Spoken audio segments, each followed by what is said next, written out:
Trade rumors are escalating surrounding the Toronto Maple Leafs as a report has dropped revealing a new Leafs target. We're going to break down exactly who that is and discuss some rumors that are circulating surrounding Brad Treliving and the Toronto Maple Leafs looking to acquire this forward. Stay tuned for all that in this episode, but before we get into it, quick reminder, this video is brought to you by Rentals.ca, who are proud supporters of Team Canada. And while they've been supporting our national team defend their home court in international competition, they've also been helping thousands of Canadians find their home floor all across the country. And it doesn't matter what city you are in, whether it is Toronto, Vancouver, Montreal, Calgary, Halifax, Winnipeg, Mississauga, St. John's, Edmonton, Victoria. From coast to coast, Rentals.ca has a ton of options to find the perfect place and price for you.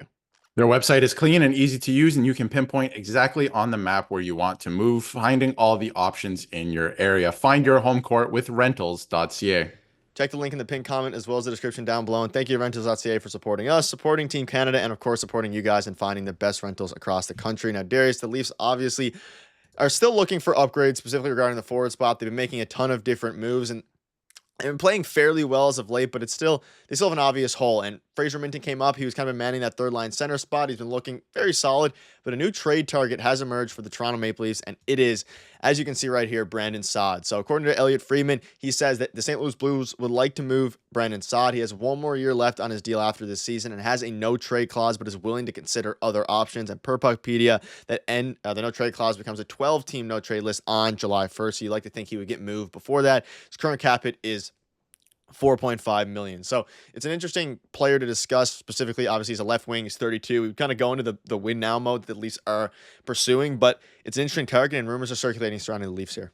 Yeah, it's very interesting. This is also a guy who's played under Craig Berube before as well, like a couple seasons ago. So it's a very interesting target. And to me, the fact that he has a no trade clause, yes, it says something, but it feels like this could be a mutual agreement where both parties decide to part ways. Because at the end of the day, next year, I feel like the St. Louis Blues want to get younger anyway. And next year, his no trade clause turns into a 12-team no trade list. So why not get traded this year, maybe to a competitor and have a chance to win a Stanley Cup? And if you're the Toronto Maple Leafs, I don't think any Leaf fans, management have any interest in trading for rentals anymore. We know what's happened with players like that whose contracts end that season or that summer. They just end up walking anyway. So, Ryan O'Reilly and Luke Shen, for example. So he does have term left still, and you could sprinkle a little retention in a deal there. And obviously you can get him for a lesser cap hit. So I feel like this is something that they can definitely make work. There was also another report that the Leafs are looking for centermen and not necessarily a third line center. It could be a second line center, maybe move Tavares to the wing. But now that a guy like Brendan Saad is available, maybe you rethink that a little bit, because I think Tavares, the foot speed has always kind of been an issue, but he's been playing okay at second line center, right? So I don't know if you want to replace him. I still think that they're looking for a center and still kicking tires on everyone, but I think this is a very interesting option.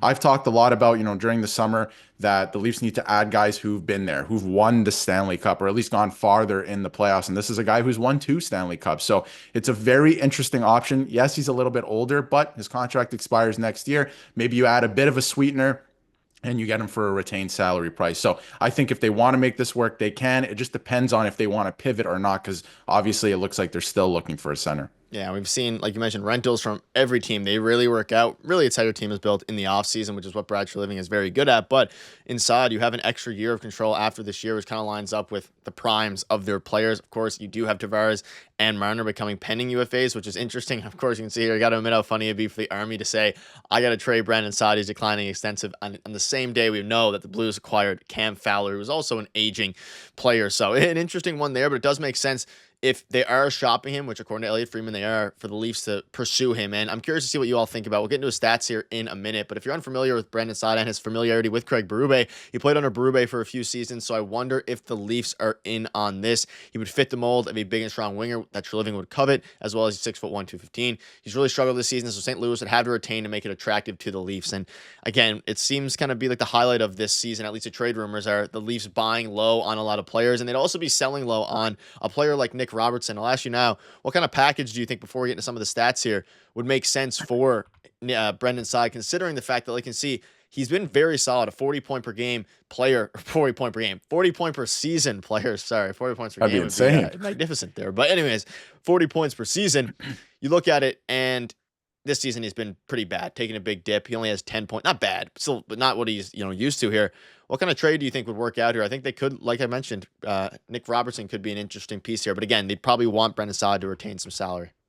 Yeah, they would need a sweetener, I think. So any trade involving Brendan Saad, I think, for the Toronto Maple Leafs would need to involve some draft picks, like a sweetener to get that salary done, because you're not going to, take on 4.5 million. It just doesn't make sense. Nick Robertson could be another piece. And I see a lot of people saying, don't be, a lot of people are not on Nick Robertson's side anymore. And a lot of people are saying, don't be too quick to trade him. At this point, I said I was the biggest Nick Robertson defender earlier this season. We are well into the season now, and he's not giving much, and he's getting scratched games, multiple games in a row. So not a great sign. This is a guy who, could fit in maybe on the third line. That third line is the only line on the Leafs right now that doesn't really have an identity.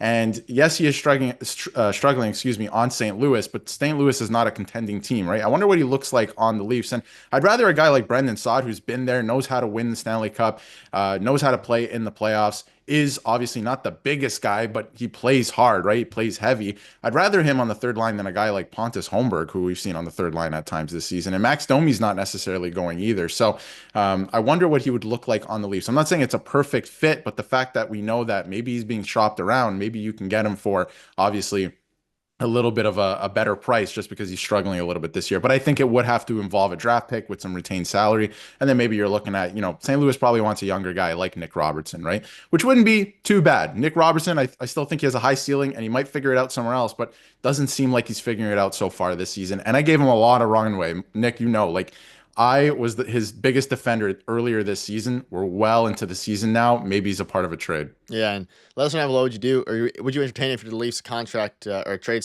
of Robertson and maybe a later pick? But again, salary would have to be retained here. And Freeman notes some other players, which we'll probably cover in future videos as they get linked to the Leafs. Vincent Desharnais, Trent Frederick, and of course Brendan Saad. I'm not saying Ottawa should make a move, but I still watch them as a team who could continue to look to make a push. And again, I think regarding these players, there's going to be a lot of other teams, whether it's Canadian teams or not, looking to acquire a player like this. He fits a lot of the mold for a lot of teams and what they're looking for. And you look at some things here. You look at his JFresh chart. Shout out to JFresh for this. Shoot first, scoring, winger, still has okay wheels, kind of a combo net front rebound tapping guy, transition player, not very involved defensively at this point, which I think the Leafs have been pretty good defensively this season. I wouldn't mind some more guys who can score the puck. Obviously, we've been talking about, we have Austin Matthews. Mitch Marner, like I mentioned, you weren't there obviously in the stream, continues to defer to Austin Matthews and hasn't been shooting the puck as much as I'd like to see. So maybe adding a guy who can do what Nick Robertson was hopefully going to do and score some goals would be nice. That being said, he is 32 and has a cap hit of $4.5 million. And it seems like some Blues fans are a bit intrigued about it. It looks like they might be thinking of moving Saad one more year in the contract and a no trade clause. So things would have to line up there. But any final thoughts? Yeah, if you go back to the JFresh chart for a second, I just wanted to point something out that they were saying there as well, that he's a shoot first player, right? And I think that's not a bad thing for the Leafs right now. We saw it again last night. They're having trouble getting pucks to the net at times just because they've changed their play style a little bit. So in a game like yesterday, maybe, he's, looking less for the pass like some of the Leafs players like Max Domi, like Mitch Marner, for example, and he's going to put it on net and he's going to drive the net as well. He's going to tip in pucks. He's going to, get to the dirty area. So maybe this is something they could use on their third line. I'm not saying it's a perfect fit again. And again, they're going to have to make the salary work. Like I would not take this player at 4.5 at this point. No way. They have to retain a lot of salary on this, but I think he could be a very interesting fit as they continue to try and solidify that third line, because that's going to be key heading into the playoffs and the new year. What do they do with that third line? They got to figure that out, because I feel like they're slowly getting close to what they feel is the team at its best right now. Yeah, looking at his stats a little bit before we wrap up, 10 points, 27 games, like I mentioned, just turned 32. So let us know down below what your thoughts are. And again, thank you to Rentals Out Safe for sponsoring this one. Check them out in the pinned comment as well as the description down below. See you guys later.